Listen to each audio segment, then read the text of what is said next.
गणेश, गणेश,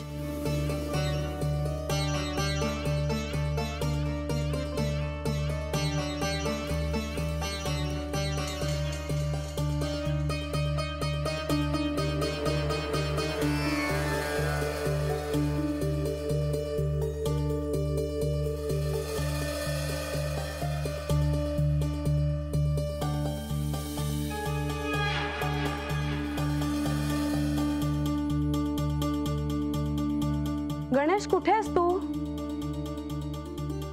मला तू सापडणार नाही असं नाही होऊ देणार मी. गणेश,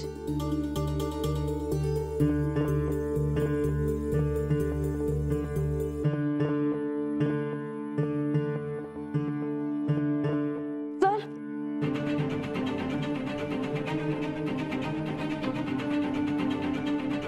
बघ, मी माझ्या स्वतःच्या हाताने तुझ्यासाठी लाडू तयार केले आहेत.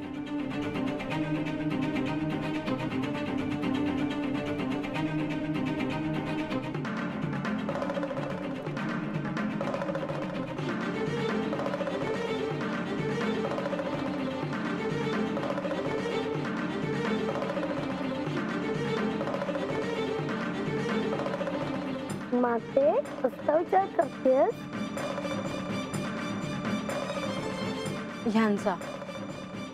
ह्यांच्या मूळ रूपाचा, महादेवांचा, त्या शिवतत्वाचा.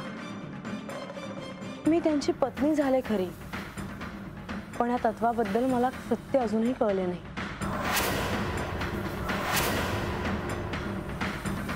आणि ते जाणून घेण्याची उत्सुकता क्षणोक्षणी माझी वाढते आहे.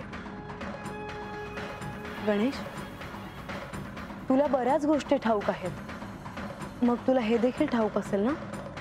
ते अनादी आहेत, अनंत आहेत, अथांग आहेत, त्रिमूर्तीमधले एक. हा सृष्टीच्या लय तत्वाचे स्वामी, विनाशक, देवांचेही देव महादेव.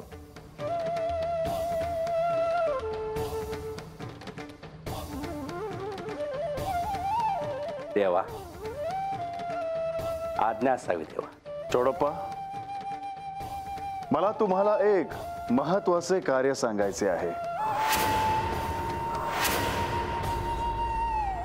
मी आता इथे ध्यान करत बसणार आहे, तेव्हा या इथे कोणाचाही व्यत्यय येऊ नये अशी माझी इच्छा आहे. वैजी, तेव्हा समजा तुमच्या मनाप्रमाणेच होईल. मी आज स्वतः हात बाहेर थांबतो. चोडप्पा, मी सांगेपर्यंत आतमध्ये कोणालाही सोडलं जाऊ नये. वैजी, येतो.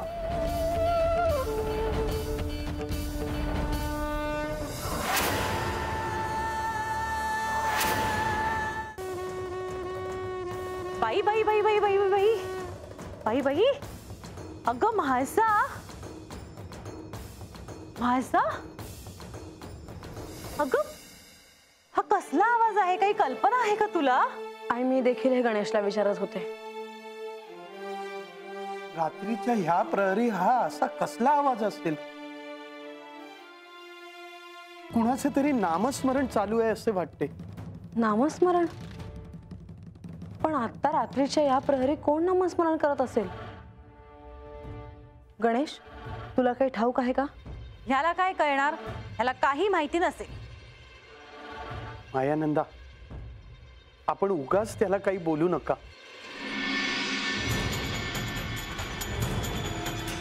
मी आवाज कुठून येतोय ते पाहून येतो. थांबा बाबा, मी पाहून येते. माते, मी पण येतो तुझ्या बरोबर. येते मी. श्रीराम श्रीराम श्रीराम श्रीराम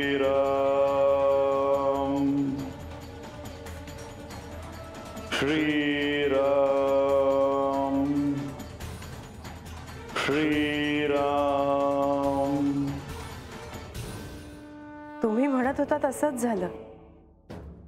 श्री खंडेराय ध्यानस्थ आहेत आणि हा दिव्य ध्वनी त्यांच्याच हृदयातून येतो आहे. आपल्याशिवाय हा ध्वनी श्री म्हाळसा देवींना ऐकू येईल आणि त्या या ध्वनीच्या दिशेने श्री खंडेरायांपर्यंत पोहोचतील. म्हाळसाने प्रश्न विचारल्यावर श्री खंडेराय त्यांना काय सांगतायत याची उत्सुकता मला आहे. देवी, श्री खंडेराय काहीही हातचं राखून ठेवणार नाहीत. जे काही आहे ते सगळं सांगतील. श्री खंडेराय तुमच्याकडे निर्देश करणार आहेत, तुमच्याविषयी सांगणार आहेत म्हटल्यावर म्हाळसा कुठल्याही क्षणी इथे येतील.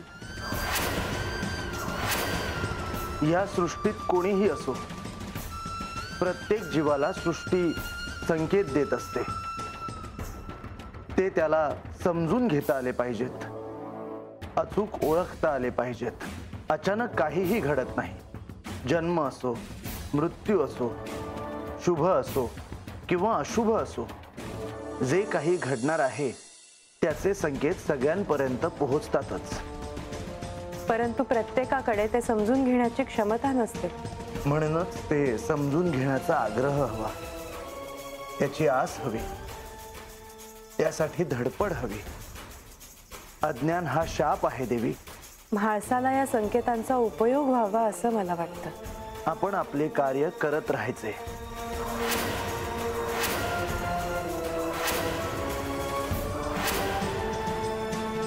नाही उगा मला काय बी सांगायचं नाही.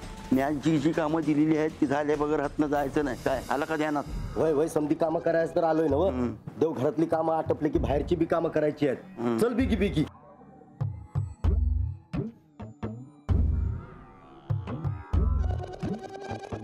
गणोबा राघोबा,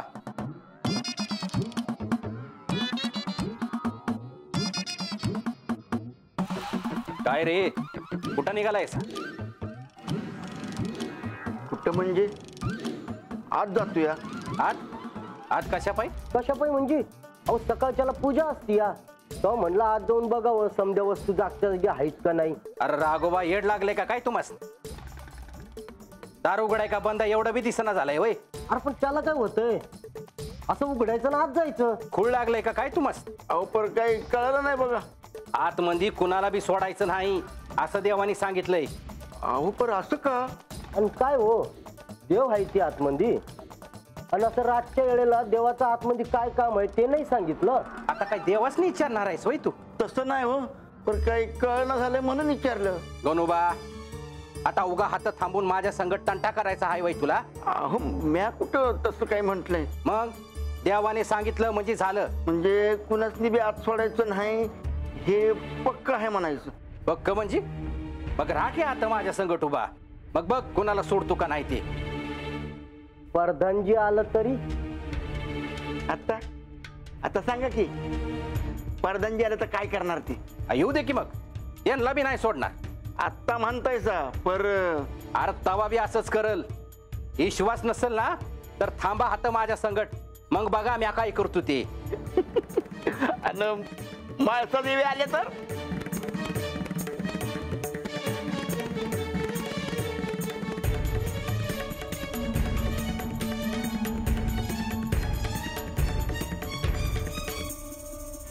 पण उद्या होणाऱ्या आख्यानात पुढील रत्नाविषयी देखील ते संबंधित आहेत. असे कोणते रत्न आहे? जे माझ्या एका नावाशी जोडलेले आहे.